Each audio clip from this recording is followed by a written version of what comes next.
Maulang araw sa ating lahat. Ngunit ang ulan na yan ay makakatulong sa ating mga magsasaka at sa ating supply ng tubig sa Metro Manila. Kaya salamat din sa cold weather. Kung babalikan ninyo yung summer na talagang hirap na hirap tayo, 40 degrees, parang mas gusto ko na yung ganito. Kasi muntik na akong maigar na naman noon.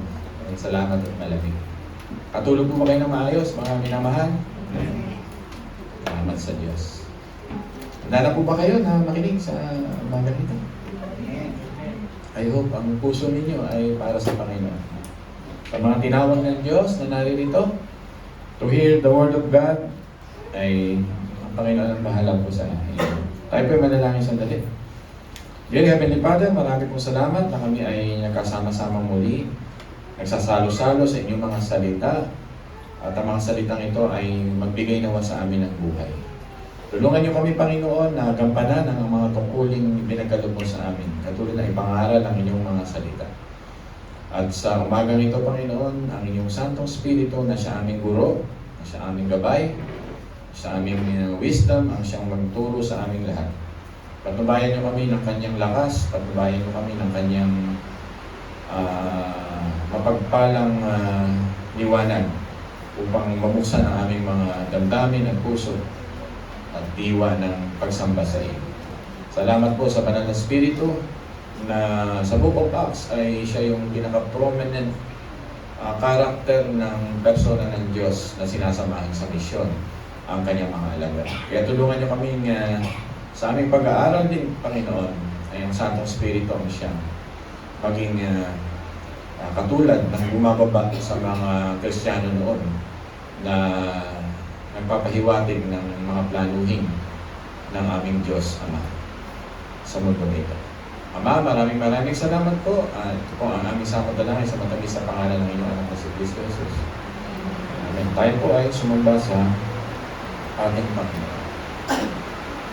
Acts chapter 18, 19-20, ito po yung mga third missionaries ng ating Panginoon, ng ating apostol na Pablo.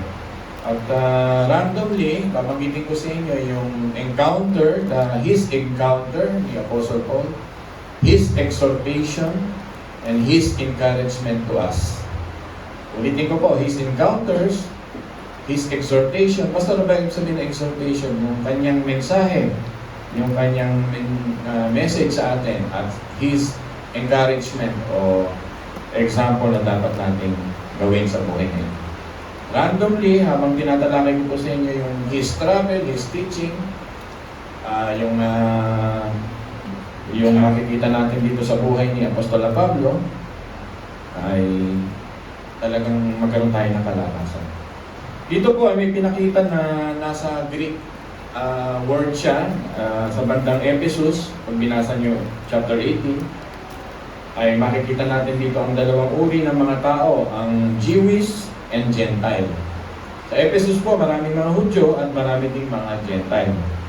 At ang mga Hudyo po rito, nasa history po tayo, kung kayo mainip, medyo talaga ang topic natin, lalo na pag church history, ay makikita natin ay sa Jewish side, nandito yung lumabas yung mga sorcerer, yung mga magician. Pero na-magnify naman si Kristo dito at nagkakaroon dito ng pag-alis ng mga masasamang spirito. At yung mga bagay-bagay na ipinakita ng mga Judaism dito kung gaano sila humawa. Yun yung mga issue ng mga tao sa panahon ng Ephesus na mga Gentile na na-involve sila o na dikit sila dito sa mga ganito. Yung mga Gentile naman, dito naman pinapakita sa Ephesus yung mga Greek gods, katulad ni Artemis at ni Diana. Si Artemis po ay nasa 7 wonders of the world. Si Artemis po ba ay male or female? Yan tanong ko sa inyo. Yan, siya po ay female. Bible content. Siya po ay goddess. Akala ng marami siya ay male. Siya po ay si Artemis. Ang tawag din sa kanya ay si Diana. Dalawa yan. Si Diana at si Artemis isa. Si Diana ay isa rin siyang Diyos ng fertility na ano rito sa Gentile world. At nandito rin sa Acts 18, binabanggit sila Demetrius, at talagang pinapakita rito siya yung gumagawa ng panahon ito dito sa Ephesus ng maraming Diyos-Diyosan. Kung nagpunta po kayo sa Baliwag, Bulacan, ang uso sa amin ay mag-uukit ng mga Diyos-Diyosan. Lalo-lalo na yung capital of the Philippines na nag-uukit, kila Kuya Amado. Saan po yun? Happy birthday. 70 years old, alive and kicking. Naway umaba pa ang buhay mo. Magkasama pa tayo. At doon po yung ginaganap. Imagine mo yung gano'n na nag-uukit ng silver. Dito naman si Demetrius. Dito po may issue na bumaba ang negosyo dahil sa Ebanghelyo. The gospel will create enemy and will create friends. Tandaan niyo po yan. Pag pumasok sa isang bayan, lalo na kung bayan ng Paete o bayan ng Baliwag at marami naging born again doon, marami hindi bibili ng mga nililok o inukit na mga Diyos-Diyosan. Sa Paete po, 1 week po akong nag-mission dyan nung araw, a long time ago. Mababait ang mga tao, pero ang lahat halos ng mga bahay-bahay nung pinasok namin ay nag-uukit at gumagawa ng papel na paper mache na Diyos-Diyosan, kabayo, lahat-lahat. Dito pala ginagawa. Binibihisan yung mga Diyos-Diyosan doon. At nakausap namin, mabait naman sila. Want to sawang kape, want to sawang pandesal. For the whole week, nag-mission kami dyan sa Paete. Kaya yung paborito kong pagkain doon, yung mami. Ewan ko kung alam niyo yung mami. Yung chikong malalaki na ganyang kalalaki. Totoo po, ganyang kahahaba. Eh, sabi ko nga kay Kuya Amado, uuwihan mo ko lagi nung pag-uwi ka. Kaso di na siya umuwi. Napakagandang lugar, gilid ng bundok. We do some missions there sa isang Baptist Church, si Pastor Santi ang aming kasama. At dahil doon, marami rin nagrereklamo na pag kami nagboborn-again na gano'n, nababawasan ng negosyo. Halimbawa, ang isang, kasi nakakausap namin, na born again yung halimbawa, dealer, hindi na siya kukuha ng Diyos-Diyosan. Hindi na sila magbebenta. Ganun po ang nangyari sa maraming Baptist doon, na dating mga mayayamang dealer sa Maynila ng mga Diyos-Diyosan. Ngayon, naalala ko, nandito maraming nagalit at nagpunta sa gobernador, nagpunta sa mga leader ng namumuna sa bayan, sinusumbong si Apostol Pablo dahil siya ay nagbigay ng bagong katuruan na iwanan na ang mga Diyos-Diyosan. At dito po naganap yung pagdurog ng mga Diyos-Diyosan. Dito po yung ganapang pagdurog ng mga silver pagtunaw, sapagkat iniiwan na nila ang kanilang mga dating pananampalataya. Baka sa bahay nyo may santo-santo pa, sabihin nyo kay pastor, willing naman akong sunugin. Hindi ko pong nahiyang sabihin yan even in online. Baka may mga silver ano pa kayo, tunawin nyo na lang, benta nyo na lang. O may mga kaibigan nga ako, gold din. Sabi ko, sayang naman ka ako. Bakit nyo inano? Pinlas sa CR. Paid na ako. Pwede man tunawin.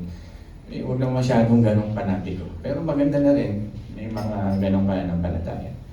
Baka meron pa sa inyo may mga triangle na ganyan, yung sa Japan. Ano tawag dito? Tayo yung... Saint-Chick pala. Kasi dati may leader dito. Pag pumupunta ako sa bahay nila, dami ganyan. Sabi ko, hindi pa talaga totally nagsusuko na. Baka meron pa sa inyo sa bahay. Baka may mga anting-anting pa kayo. Baka may mga triangle, mga nobena pa kayo na nakaipit dyan. Yung mga baby ninyo nung araw na ilalagay sa mga panyo-panyo. Baka tinago pa ng mga magulang nyo, kaya may sumpa sa bahay nyo. Pakicheck, baka sa mga baol ninyo. Kasi ganito ang nangyari sa panahon ito. Totoo yung sinasabi ko. Hindi ka pagpapalain ng Diyos pag may mga ganun pa. Sa bahay. Yung mga ganun. Dapat yung sinusurrender sa church. Kaya ako binabanggit, baka meron pang nagtatago sa inyo. Sa panahon ni Apostol Pablo, sa kanyang third missionary, he created many friends and he created many foes. Sa gospel, tandaan ninyo, marami kang makakaaway at marami ka rin magiging kaibigan. Marami akong kamag-anak na parang natatakwil kami, pero marami kong naging pamilyang Kristiyano na naging tunay kong pamilya.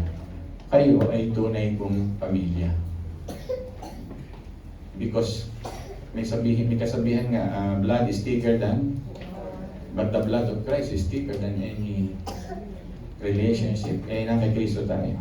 Kaya ang pananaw ko, pagka brethren, pag tunay kong kapatid kay Kristo, ay talagang mas malalim. Pag tunay kong kapatid, kasi meron din naman sa inyo, hindi ko naman talaga kapatid.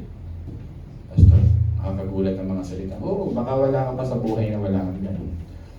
Hindi mo pa nakikilala ang Panginoon. Religion lang pinapractice mo, hindi relasyon kay Kristo. Para punta ka lang sa church, samilip ka lang, tapos wala na. May mga ganyang tao. Kaya dapat pahalagahan natin ang tunay na relihiyon. Kailangan ko magsalita na gano'n kasi ang tunay kong pinapahalagahan ay kapatid ko kay Kristo. I am here for the sheep. I am not here to entertain the goats. Goats are everywhere. Talagang manluluwag yan. Pero pag sheep kayo, mahalagaan kayo. Iwan ko ba daw? Pag tanong ng mga pagsusuri, yan susuriin mo puso mo. Goat kaya ako, sheep. Kasi pag goat ka talaga, susuwagin mo, pastor. Maniwala kayo. Manunuwag ka. At hindi mo matatanggap ang salita ng pulpito. Ganyan si Pastor Ariel magsalita. In a long run, nagiging problematic ka lang sa simbahan. Ito ang sakit na ulo namin sa iyo. Kaya dapat napakahalaga, dito pa lang sa buhay natin, inuuri na natin. Pastor, bakit mo sinabi yan? Kasi sa Ephesus, dito muntik na si Apostle Paul durugin dahil sa kanyang paglalaban sa pananampalataya. And I will mention it to you. Diba, he created false na siya po ay halos iwanang half-dead pag binubugbog siya. Nung hindi maipagtanggol, yung naipagtanggol ni Paul, yung kanyang pagiging apostol, yung kaibigan ni Paul ang mga binugbog. May nabasa po kayo dito? Yung mga kaibigan ni Paul ang pinagkaisahan. Yun ang dinuro. Pastor, ang hirap naman maging born again, dudurugin. Baka sa akin. Pero ang Diyos naman ang kasama ninyo. Ang Diyos naman ang aking kaaliwan at yung mga tunay na friends. Amen po ba doon? Pastor, nakakaano yung message mo. Kasi kaya ako nagsasalita ng ganito para dumating sa punto ng buhay mo, magbulay-bulay ka, mag-reflect ka. Ako ay nagpunta ng Asian Hospital nung nakaraang salud-salud ako nung nakaraang check-up namin mag-asawa. Pinagpupulot ko yung habang si Candice ay kumukuha ng card, pinagpupulot ko yung mga ilang tinapong mga trucks. Dala-dala ko pa nga eh. May mga trucks ako. Hindi pa pag kakatuwa, may mga born again na pumapasok doon, binibigyan na yung mga tawag dito, binibigyan ng trucks yung mga nakaupo. Yung trucks, yung salvation. Yung iba tinatapon. Kaya yung habang tinatapon, ako naman pinupulot ko. Kaya napulot ko yung iba, kaya yung iba na yan, pamimigay ko din. Sabi ko may mga tao talaga na ayaw sa Ebanghelyo. Diba? Pero may mga tao rin namang nakita ko nilalagay sa kanilang mga bag. So, that's the life of being an evangelist. Ilagay nyo sa sarili nyo na magpapagpag ba ako ng paa o ipagpanalangin ko sila. Darating yung gano'n. At mabigat po yun. Si Isaiah, pinabasa ko sa inyo sapagkat siya ay nangaral na nangaral for how many years, pero sabi ng Panginoon, walang may makikinig sa iyo. Walang may makikinig sa iyo, sabi kay Isaiah. People of God, napakasakit ng ministry ni Isaiah. He is preaching, but walang nakikinig po sa kanya. Kaya ganito ang salita, baka mamaya ang isip mo ay nandun sa lulutuin, sa papasyalan, sa trabaho. Pwedeng present ka pero absent-minded ka sapagkat ang isip mo, may assignment pa akong gagawin. It happens sa buhay ni Isaiah, kaya ako naikwento sa inyo. So, without much further ado, binabanggit ko sa inyo, sabi na, Kailangan managot sa batas yan. These are bad for my business. Binanggit sa Acts chapter 19, 24 to 28. Yan, Demetrius.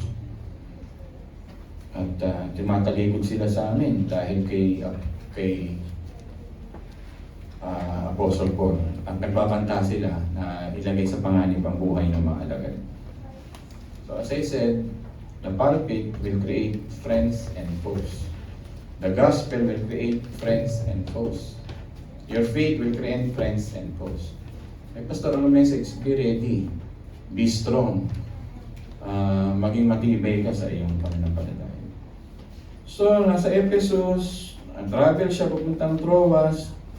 At sa Troas naman, na-experience naman niya rito, yung gospel ay actual death, walk, a resurrected life. Example, sino yung nahulog habang siya nagpipreach? Anong pangalan ng nahulog habang nagpipreach sa third floor si Apostle Paul? Bible content, anong pangalan niya? Si? Ayun, very good. Bigyan niyo nga ng sanokmane yan. Si Eutychus. So kanina sabi ko, you will create enemies and friends. Pangalawa, the metaphor, yung example ng exhortation ni Apostle Paul, gospel, actual death will give us resurrected life dahil ang gospel. Metaphor po, ang ibig lang sabihin, nagpapakita si Apostol na Pablo ng ilustrasyon na dapat ka magbahagi ng gospel sa panahon ng chapter 20, 7 to 12 sa Troas na nandito na si Apostle Paul dahil ang ilustrasyon ng gospel ay simula sa kamatayan hanggang sa buhay ay ililipat ka ng Panginoon. Mga minamahal, ang binabahagi po natin ay precious. Patay po yung ating mga kaharap. Dati po tayong mga patay at tayo ililipat ng Diyos sa buhay. Kaya hindi dapat ito ikahiya. Maging matapang kang ipangaral ito. Napakaiksi ng buhay, mga minamahal. Alam niyo bang si Willie Ong ay may cancer? At sabi nga niya, ang purpose niya, pagalingin niyo lang ako, sabi niya sa mga doktor, dahil ang sabi ng mga kaibigan niya, ganun, kasi marami siyang pagagalingin. Parang pag sinip yung buhay niya, ay marami siyang papagaling, kailangan may purpose pa yun. Sa Singapore pa siya dinala. Imaginein mo yung kanyang, ano ba tawag dito sa sakit nito? Sacroma ba? Ano? Ganon, na sumisiksik yung bukol sa atay at sa puso. Ay, alam ni Garth yung magkano atay at puso. Nandito siguro. So, Pastor, ano ibig sabihin? Death is inevitable. Kaharap natin ay pwedeng mamatay, kaya kailangan bahagian natin ang salita ng Diyos. Ang ating tatay, ang ating nanay, pwedeng anytime kunin sa atin ang Panginoon. Ang mga best friend natin, anytime pwedeng kunin sa atin ang mga Panginoon. Ikaw mismo ay pwede rin kunin ng Panginoon. Napakaiksi ng buhay. Kaya kailangan mo makita yung privilege to participate sa gospel. Whenever you share the Word of God, pribilehiyo yun na nagpa-participate ka sa Ebanghelyo, mga minamahal. Pastor, what is privilege? Alam niyo po yung word of privilege, napakaganda niyan. Diba? Pagka ikaw halimbawa, anak ni Bongbong Marcos at pumasok ka sa area ng ano tawag dito sa palasyo, wala na mga ticket-ticket yan, wala na mga check-check yan. Kasi anak ka ni Bongbong, yun yung privilege. Marami tayong mga privileges na mga card na nagagamit natin sa iba't ibang mall, iba't ibang coffee shop, privileges na card. Lalo-lalo na ikaw ay tawagin ng Diyos para mag-bring ng buhay sa ibang tao. Privilege po yun. Kaya hindi mo yun dapat tinatakasan. Hindi mo dapat tinatalikuran yun. Honor mo yun. Hindi yun kinakahiya. Basta bakit mo sinasabi? Kasi yung iba nahihiya. Bakit ka mahihiya? Yun nga ang sikreto ng buhay na walang hanggan. Saka hindi mo salita yun, salita ng Diyos yun. At pag binitawan mo yun sa isang tao, mag-work ang banal na spirito sa kanilang mga puso. Our role is just to preach and to teach and to reach out people. Kasi nagiging church tayo na parang gather-gather na lang tayo. Mawawala yung main purpose ng church, which is We are called to go out. We are called not to gather lang, but to be strengthened, to get that privilege to go out. Sabi nga ng CCF, make disciples who make disciples who make disciples.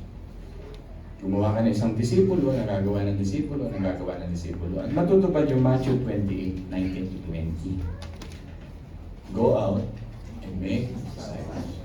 Basta ba't ka nangangaral ng ganyan? Ayaw kasi na dumating sa church natin na parang nagagada na lang tayo para magpalakas. At na parang nakikinig na lang kayo ng motivational speaking para maging feel good ka paglabas ng church.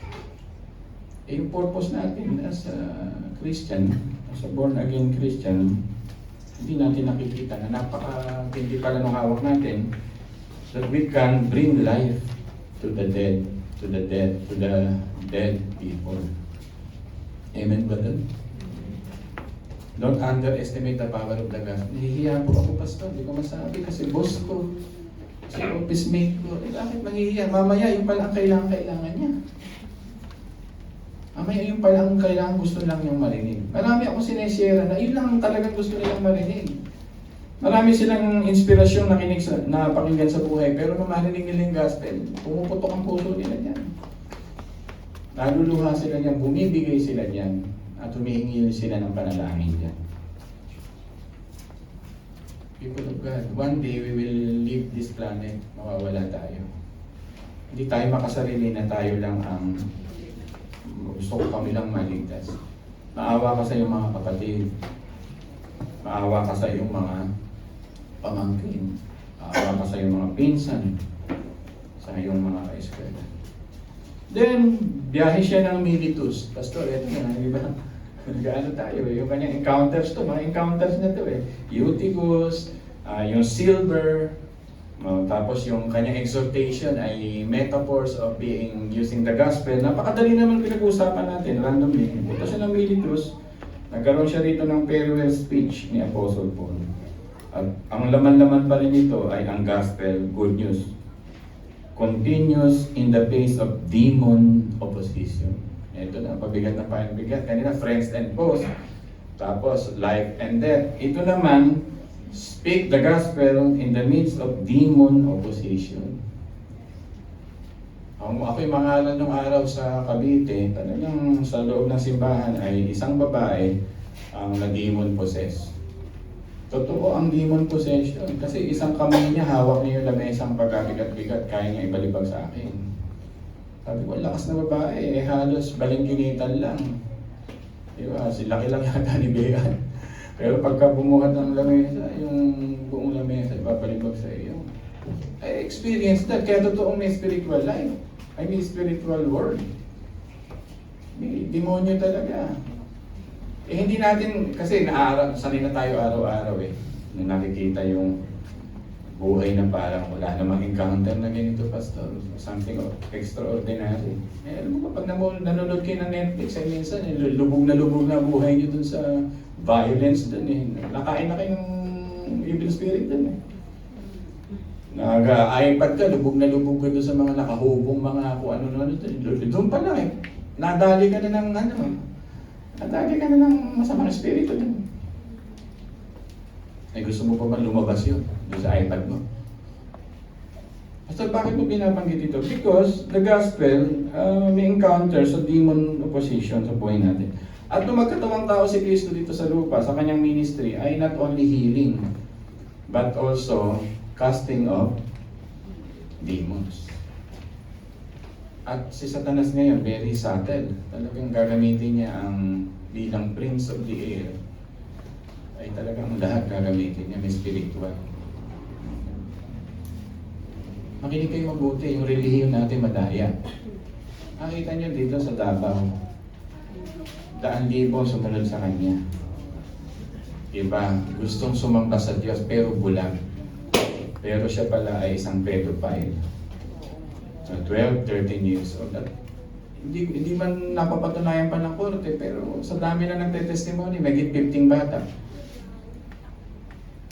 Isipin mo, nasa religion yung pinaka pandadaya ni Satanas. Kaya tayo maging mapagbantay sa simbahan. Kasi pwedeng makapasok. At ang gusto nga niyang magkatawang magpakita ng mga ganito ay nasa religion. Imaginin mo, no, na parang kung magsalita ay napaka-eloquent, ang husay, pero bandang dulo pala ay hindi pala alagad ng Diyos. Siya pala ay alagad ni Satanas. Gusto niyo bang maging ganito na ikaw ay maging alagad ni Satanas? Kaya ako nagsasabi sa inyo ng dalawang side lang ng buhay, kaya huwag kayong ma-offend pag sinasabi ko. Pwede kasi paglabas mo dito, hindi ka alagad ng Diyos. Pwedeng alagad ka ng kabila. At ang gagawin mo yung mga bagay na hindi ka looban ng Panginoon. I am speaking the truth.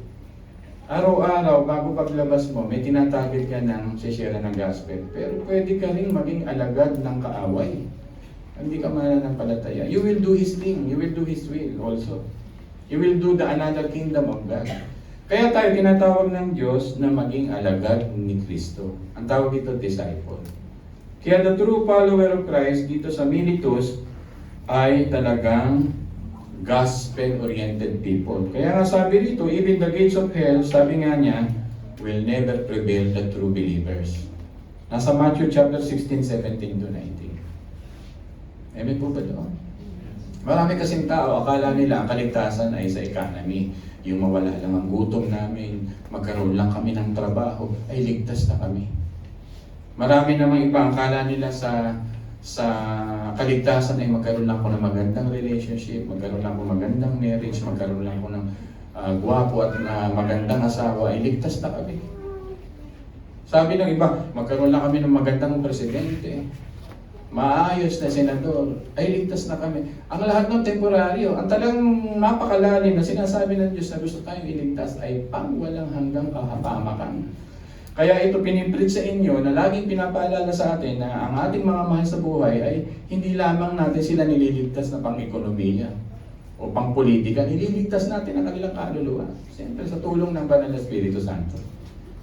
Kaya ang main goal talaga natin sa buhay ay to preach the gospel of God. Imagine mo kung walang sinugo dun sa baliwag at hindi ko na-meet yung dalawang foreigner. Nasaan ako ngayon? Siyempre, yung election, topic natin yan, 1989, dinalaw ako ng Panginoon. Para ibahagi ang Ebanghelyo. Imagine mo, hinihintay ka lang pala ng pinsan mo, nasabihin mo sa kanya to. Hinihintay ka lang pala ng pamangkin mo, nabanggatin mo sa kanila to. Hinihintay ka lang pala ng mga magulang mo, mga tiyahin mo, na i-share mo sa kanila ang sinimulan ni Apostle Paul. From Ephesus, Troas, and Miletus, travel po tayo ng gusto. Then, Paul took a journey to the other side of Ephesus. Marami po kasing Antioch, baka kalito kayo, baka kala nyo ang Antioch, isa lang. Merong Pisidian Antioch, may Syrian Antioch, merong Antiochia. Tatlong klase ng Antioch na binabanggit. Nagpunta rin siya sa Syrian Antioch. Headed west, Asia Minor, which is Turkey now. People listen. Because of the gospel, he is willing, sabi nga ng message sa inyo ni Kuya Hill, his travel, he is willing to travel 37 days. 37 days. Diba? At pinag-aralan ko ako ilang kilometro ito, hinanap ko, 1,073 kilometers. Saan ba yung papuntang 1,073 kilometers dito sa Pilipinas? Dalawang round trip Laguna to ba? Ay, oo nga, Ako nasa Baguio, 250, di ba? My God, 37 days din ginawa ni Apostle Paul yun. Hindi naman yung kamukha nun sa atin na dire-diretsong road. Di ba? Dito sa Antioch, Syria na ito, sa third journey na. At yun na sa Acts chapter 19 verse 1. Di ba? Yun. Pag pinag-aralan nyo yung laman nun. Hindi nyo makikita yung kilometrahe, pero pagka sinuman nyo yung, kaya yung mga Bible nyo, may mga mapa sa likod. Yun ang purpose nun, may mapa sa likod. Ako, ang dami kong mapang pinag-aralan dito dahil sa journey ni Apostle Paul. People of God, 37 days for the sake of the gospel. Pabiling ka lang ng nanay mo ng suka doon sa kanto, nagmamaktol ka. Diba? Wala siyang dito, ni kabayo, nilakad na tumaypo. Napagmahal si Apostol Pablo. Imagine mo kung hindi siya lumabas sa Gentile, wala tayong church ngayon. God used him mightily to preach the gospel sa Gentile at dumami na damay po tayo. Nagkaroon tayo ng church dito sa Shepherd's House. History yan. Kaya dapat nating sundan ang kanyang mga yapak.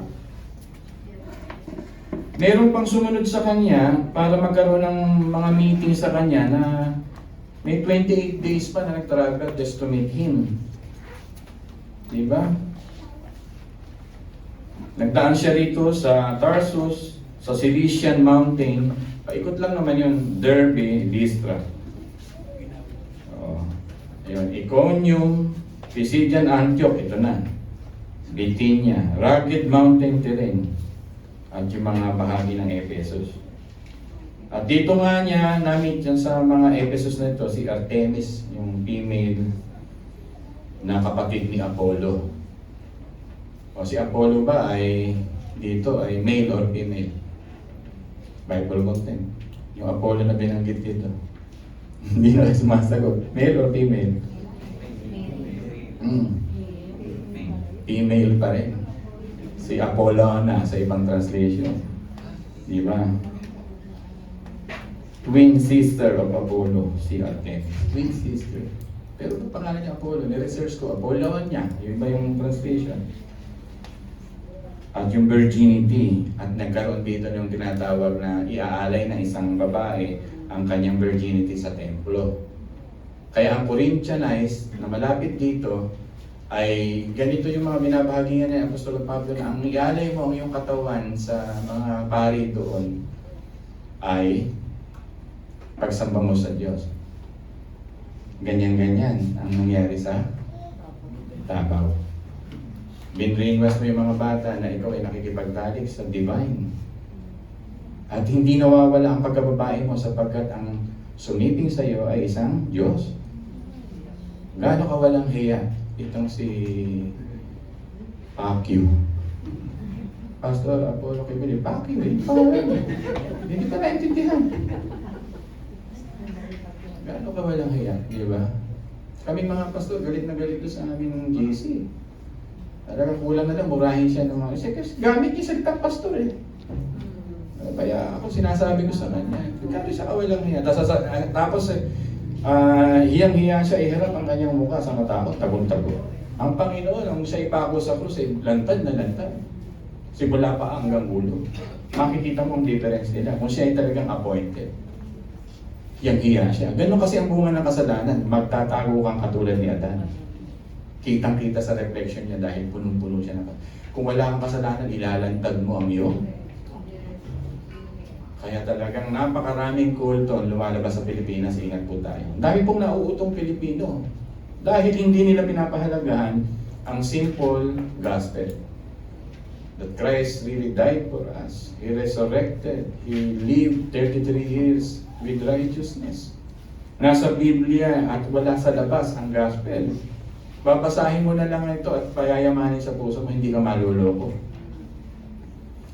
Pastor, kailangan mong magkwento ng ganito sapagkat nakapaikot sa atin. Ang dami kong sinave na papunta dito kay kay Apollo nung member sa Baliwag nung araw Sabi ko, ba't pupunta kayo doon? Tapos nag-prepare na sila magtinda kung ano. Kinausap ko ngayon yung Bible study leader kasi ako yung pinakapastor ng simbahan. Talk to your member, pupunta sa Davao. At nauuto. Talagang totoo po yung kabukarin po natin yun. Buti hindi nakinig. At ngayon, ini-enjoy niya na sa church siya ngayon. Pero kung siya ay napunta doon, napahamak sana siya at yung mga kapo-kapuhan niya. Kaya ako sinasabi sa inyo, baka hindi ko alam, may nagtitinda na sa inyo ng ballpen sa mall. Sa mall. Yun. Pastor, bakit mo dapat banggitin yan? Dahil si Apostol Pablo ay nalantad sa Corinthian temple mga ganito. Yung fornication. Kaya nga yung Corinthianize, ibig sabihin nun fornication. To Corinthianize. At dito yung mga bandang-bandang mga lugar na ito. Yan ako. At binabanggit ko na sa inyo na talagang napakahalaga. Then, travel siya sa Lystra, Iconium, Pisidian, Antioch, Ephesus. Umiikot siya dyan. At nagkaroon siya rito ng paglaban sa lahat ng mga pagan gods. Itong kalaban niya sa kanyang pagano sa mga Gentile, itong mga pagans na ito. Tapos sa Acts chapter 19, binanggit na, they heard Paul teaching. Di ba? They heard Paul teaching. Kaya lumaganap ang pagmamahal nila yung sa Macedonian churches. They heard Paul's teaching. Ang daming naging mabubuting mga taga-Macedonia. Kaya tularan niyo ang mga taga-Macedonia. Pag sinabing Macedonian, marami po yun. Thessalonian, ano nga ba yung grupo na yun? Pag nag-Bible content kayo, churches yun, Macedonian churches, marami yun. Siguro hanggang 7 yun. At they really become an elite born-again Christian. Napakahusay ng mga born-again Christian because they listen to the teaching of Paul. Pabalikan ko yung turo sa inyo ni Kuya Hit, his teaching. Yun. Napakasimple yung gospel. Malapit na po tayo, inaano ko na dito. Ang strategy na rito, sinend niya si Timothy and Titus sa Macedonian churches. Yan ang strategy niya. Diba? Ang ganda. Tapos habang nasa si Titus, pinadala niya sa Corinth, bumalik si Titus sa kanya, nagbalita. O, kamusta yung first letter ko? Parang nire-reject po kayo. Parang wala akong kwenta raw kayo doon. Mas gusto nila daw si Apollos, mas gusto nila daw si Peter. Yun ang reason, kaya sumulat ulit siya ng 2 Corinthians. Kasi si Titus galing dito sa sinugo niya. May dalang report sa kanya. Kaya ang daming naglalaro sa isip ni Apostle Paul na ang buong buhay niya ay ipangaral ang salita ng Panginoon. Titus wrote 2 Corinthians 57 AD. Di ba? Ang bigat. At dito ay naglakad siya ng 12 days. Di ba? From Troas to Macedonia. Macedonia to Illyrium. 3 months na naghintay para makasakay ng barko. Ang laki ng hirap ng Apostol na Pablo noong 58 AD. Tapos naglakad ulit si Apostol Pablo, ang mga katim niya ng 28 days going to Philippi. Diba? Going to Philippi. Pastor, bakit mo binabanggit ito? Kasi nagtsatsaga siya for the sake of nation. Baka naman sabihin nyo, si Pastor, si Apostol na Pablo kami lang po, ordinaryong born again. May lalabag nyo na naman yung sinabi ni Apostol Pablo na tularan nyo ako, kaya ng pagtulad ko kay Kristo. Nag-rejoin na after nasa Troas na dito, mga travel niya. Hindi nyo na maintindihan to, binabanggit ko na lang yung mga lugar, si Luke. Diba? 5 araw sila, more, naghintay ng ship para magkita-kita sila. Isipin mo tayo, listen, 30 minutes lang madali sa aeroplano. Anong itsura mo? Anong itsura mo na 1 day ka lang nadidelay sa aeroplano? Anong itsura mo? May hinihintay ka, anong itsura mo? Wala ka na, nasa high-tech technology. Sila kung maghintay ng barko 5 araw, 7 araw. Kung wala kang baon nun, for the sake of gospel, tiniis nila Lucas ito. Napapaganon nga ako sa Panginoon, my God, ang hirap maging misyonero sa panahon nila, pero nagagawa nila because yung joy nila ay ito. Ang dahilan kung bakit nagkaroon ng pagdiling ng pagsakay-sakay si Apostle Paul, natatapat sa mga feast of unleavened bread. Nag-i-stock yung mga barko at hindi nag-delay ang mga trip nila. Yun nga. Tapos naglakad ulit papuntang Assos si Apostle Paul to meet his team, 20 miles walking. Diba? Road to Israel, yan, papalapit na tayo. Going to Mytilene, Chios, Samos, and Miletus. Para sa Miletus ay makasakay na sila. Diba? Sa Rhodes, sa Costa, sa Patara, sa Cyprus. Para makapagpalit ng barko na. Kasi nga gusto nila ipangaral sa buong Greco-Roman Empire ang salita ng Diyos. Totoo yun. Diba ang dami na yun sa sarap ng ginhawa ng mga missionary. Makikita mo, missionary from Korea pupunta dito. Ang bahay, 30 million. Diba? Ang dami kong kilalang ganun. Pipicturean lang kami. Makukulat, pinipicturean kami nito. Missionary daw sila. Pero dadalawin namin, mga estudyante kami, seminarista ko. Ang halaga ng upa monthly ng mga 2000, 70,000 naman. Sabi ko, missionary pa sila, namumuhay ng masarap dito sa ating bansa. Mapapahiya ang maraming nagsasabing missionary sila. Na ikukumpara nila ang buhay kay Apostol na Pablo na ang daming pagtitiis. Kaya nga, salamat sa Pilipay, sila yung tumutulong kay Apostol na Pablo. Salamat sa Macedonia, sila yung tumutulong kay Apostol na Pablo. Ang si Apostol na Pablo, para mabuhay, ano ginagawa niya? Ano yung trabaho ni Apostle Paul habang nag-mission siya? Yun, tent maker. Gumagawa siya ng tent. Binibenta niya yun. Isipin mo, nag-mission niya, kukuha pang extra income. Wow, what an apostle. Kaya ang ginawa ni ni Prince na sabi ko, yan ang gawin mo. Na thesis mo. Ginawa niya ang thesis to, yung the tent making of a missionary. Malapit na tayo. Then, napunta siya sa Tyre, the ancient Tyre. Nasa mga wonders of the world. Sa Ptolemies, na nagsailing to sa Syria na 3 beses siyang nabisita. First missionary, second missionary, third missionary. Ang palad ng lugar na ito, 3 beses binisita ni Apostle Paul. Bakit po? Anong dahilan? Kung nabasa ninyo, kasi kinolekta niya yung mga nagmamahal sa kanya. Kaya si Apostle Paul, hindi nyo masasabing, mukhang pera ba si Apostle Paul? Hindi. Kasi may mga nagpapasabing gusto na, ayun, kinolekta niya. The Apostle Paul. Collecting the gifts of the brethren. 3 times visited. Totoo yun. Kasi Apostle Paul, mahal yung mga Kristiyanong ganito. Talaga nakakatigim sila ng kababuran. Ayoko na pahabain to, baka ma-misinterpret. Pero ganito talaga si Apostle Paul. Ito na, dito na ako magko-close. 15,500 miles nag-travel si Apostle Paul sa kanyang buhay. Ito po, Kuya Hill, yung nabanggit nyo, first missionary journey. Ito, yung lahat-lahat, 15,500 miles. People listen. 15,500 miles nag-travel siya. 8,700 by foot. 8,700 miles. At nag-end siya sa Jerusalem at kinulong pa siya ng 6 na taon. Kinulong si Apostol Pablo dahil sa pagmamahal sa Ebanghelyo. He created foes, kaaway, dahil nagsasabi siya ng totoo. He was chained for Christ. Dito niya sinulat, I'm a slave of Christ, I'm a slave of Christ, I'm a slave of Christ. At marami siyang prison letter. Ano ba yung mga prison letter ni Paul? Simon? Yung marami siyang prison letter. Diba, Philippians, ano pa? Oo. Susulat siya. Pero yung mga amanuensis niya, pastor niya yung amanuensis, secretary. Yung someone na habang nakapangaw siya, nakasuot yung ano niya, ninidikta niya. Sabi niya kay Timoteo, sulat mo to. Timoteo sinusulat habang nakikinig to sa dungeon. Sulat mo to.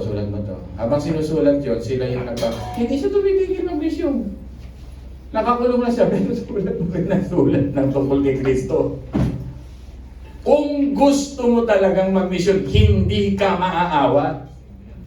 Talagang gagawin dahil mahal mo si Kristo, you will do anything. Uso na ngayon ng Facebook, uso na ngayon ng Messenger. May paa, lahat, may utak. Kung gusto mo talagang gawin to, magagawa mo. Ang dream ko nga, bawat isa sa inyo magsulat ng kahit pamphlet, pamigay mo. Siyempre, pa-check mo, baka mamaya, kibuloy thinking yan. Check muna natin theology. Pag maganda, maganda yan, pamigay mo. Alam mo, ang happiness na may dudulot dito sa puso mo, napakatindi. Pa-print mo sa mga matatanin ng mga anak mo. Pamigay mo. Tapos lagyan mo dun for the glory of God. Itapon man ng mga tao o hindi itapon, mahalaga yung mensahe ng Diyos na paparating mo. Ganun talaga. Mayroong nagbabasa, mayroong tinatapon yan. Katulad ng karanasan ko dyan sa ospital. Dinadampot ko, pinapakita ko sa mga tao. At dinila ko. Dahil mahalaga sa akin yung salita. At pinasa ko sa harapan nila. Yan po yun. Ito na. 15,500 miles. Pastor, ilang kilometro po yun? 24,944.832. Andun pa lang yun. 24,944.832. Gano'n karami yun? 24,944 kilometers. Di ba? Isang tao ni walang Inoba itong taong ito. Ginawa niya for the sake of Christ. Kung lalagay natin ng 15K na lang, kasi sabi ko kanina 15,500 miles travel, 15K na lang. Sa bawat araw, ilang araw to? Sa loob ng 30 years. Pag sinuman ninyo. Naglalakad si Apostol Pablo ng 11.265.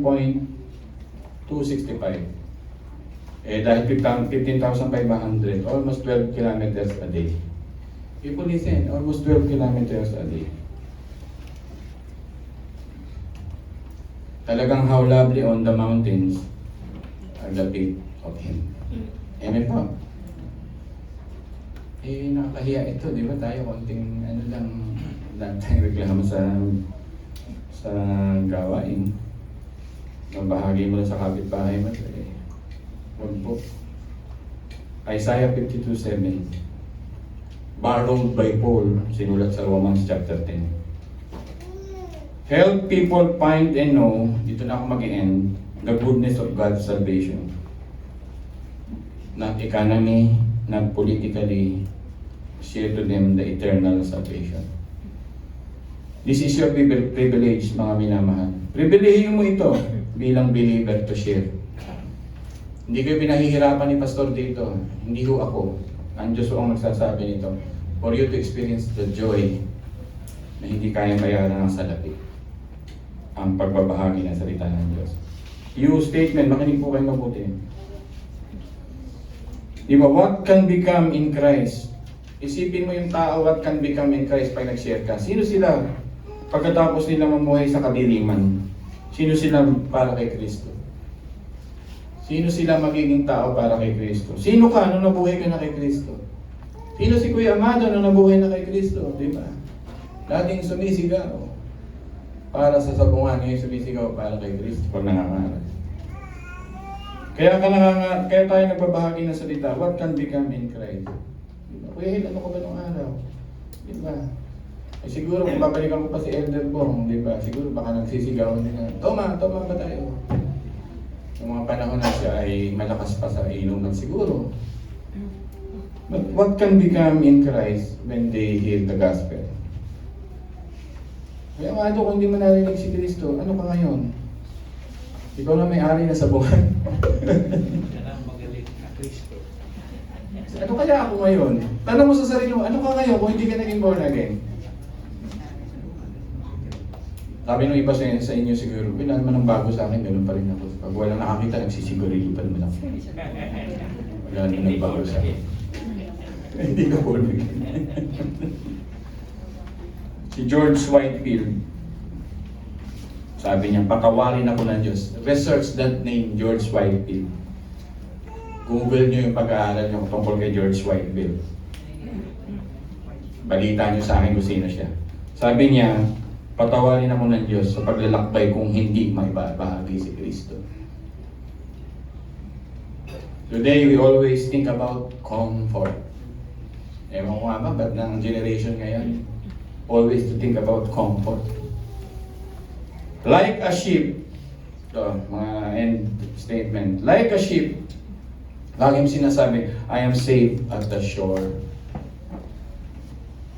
You are like a sheep, I am safe at the shore.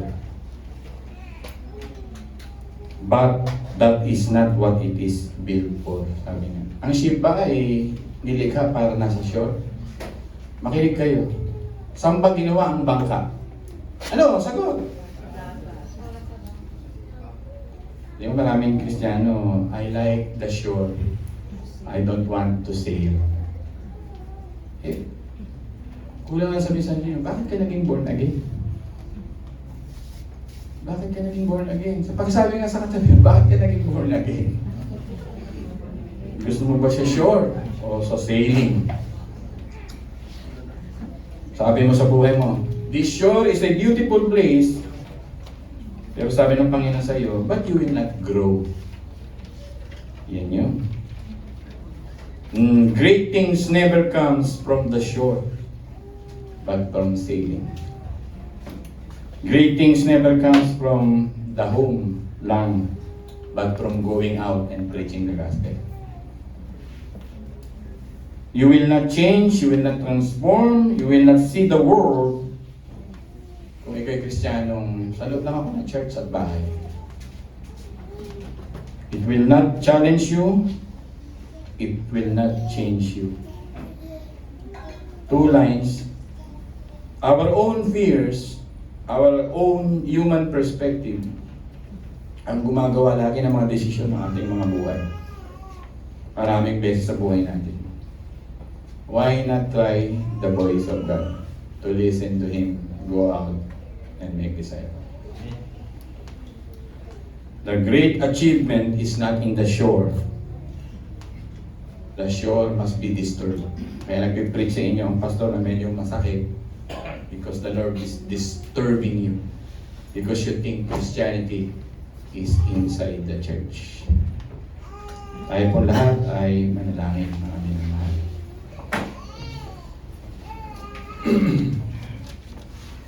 Panginoon, like Apostle Paul,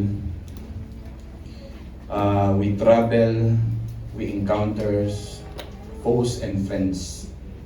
We encounters demons and blessing like Priscilla, Timothy, Eunice, and people who bless Apostle Paul to stay longer in their town because they love the Lord and they love the gospel and they love the minister. At meron po talagang two-sided ang buhay. Kaya tulungan niyo po kami na laging huwag lamang tanggapin ang liwanag, ang mga rainbow. Matuto kami na sa buhay Kristiyano ay dalawa lagi. Kaya hindi dapat kami ma-disappoint. Rather than be disappointed to people na nagre-reject sa amin, this is our opportunity to pray for them. This is our opportunity to practice our compassion, our mercy, our love to those people who reject us. Ito pa nga lalo ang paraan para kami lalo mag-practice ng mga katangian mo, Panginoon Diyos. The gospel is glorified whenever there is trials in life. Kaya tulungan yung mga kapatid ko na huwag susuko. Magplano kami sa buhay na hindi lang maging tagapakinig nito. Whenever we go out in our houses, help us to pray. Sino ba ang aking mamimit? Paano ko ba siya kakausapin? Time is so short to talk about politics, economy, and surviving. Hindi na ho matatapos ito. Eternity is waiting for all of us. Kaya tulungan niyo kami, Panginoon, sa pagharap namin sa walang hanggang buhay, ay makita namin ang tunay na pagkain ng tao. Minsan kami malakas, darating na kami nanghihina, katulad ng aming mga nababalita, ang mga taong dating malalakas, dating mga kumakandidato, ngunit ngayon nasa panig ng karamdaman. So help us to use that privilege, O God. That privilege, O God, to be partakers of the kingdom of God. Malapit na po Pasko, nagpapaalala po ako sa mga member kaya nagdi-display ng ganito. Because the main reason, oh God, that you are here is to save sinners. To be the bright morning star, oh God, for the unbelievers. To light their way. Ikaw ay isang liwanag na tala para magbigay sa mga nadidiliman at naghahanap. Panginoon, paalala mo sa amin na hindi lang selebrasyon, hindi lang masasayang kainan ang buhay Kristiyano, kundi ito ay a blessing by being in that privilege to share the gospel. Habang nag-share po kami ng gospel, give us joy, give us peace, lots and lots of happiness inside our heart. Kaya Panginoon, kung maintindihan namin ang mensaheng ito, Panginoon, talaga hindi kami mabubuhay sa mundo. Hindi kami maglala ng investment sa mundo. Hindi kami maglala ng mahabang panahon para sumandal sa daigdig na iiwan din namin. Our Christianity is so rich that we need to be the light and salt of the world. Patawarin niyo kami, Panginoon, masyadong willing-willing kami sa daigdig na ito. Akala namin ay walang retirement sa daigdig na ito. Akala namin ay hindi hihinto ang daigdig na ito. Akala namin pera-pera lang ang buhay para maging masaya. rebuke us, teach us, at ipakita mo sa amin that the real call for us to really stand firm in our faith is to see our goal in life. Yes, Lord. And that is eternity. That is Christ. Panginoon, marami na pong mensahe ang naipahiwatig sa simbahan ito. Purutin niyo ang aming puso. O sabi mo ang aming mga damdamin. Tulungan mo kami magpagamit sa inyo. Katulad ni Isaiah na nagsasabing, "Here I am, send me." Panginoon, katulad po ng pagtawag niyo kay Moses, tulungan niyo po ang inyong mga anak na tawagin din sila sa ganitong ministeryo. Wala pong excuses sa iyong mga commandments. Hindi po ito suggestion, paalala ko sa amin. Hindi po option lamang na ito na gusto namin kung kailan lang.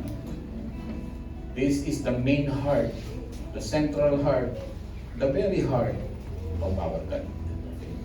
Ama, maraming salamat po, and we end by reminding ourselves that you love us so much that you gave your Son to us, that whosoever believeth in Him, help us to really share your word, that people will believe in Him, so that they will never perish and they will experience the heavenly thing of our God. Ama, maraming salamat po. Ito pa kami sa dalangin sa pangalan ng aming Panginoong Jesus. Ang lahat po ay magsabi ng Amen. Amen. Okay,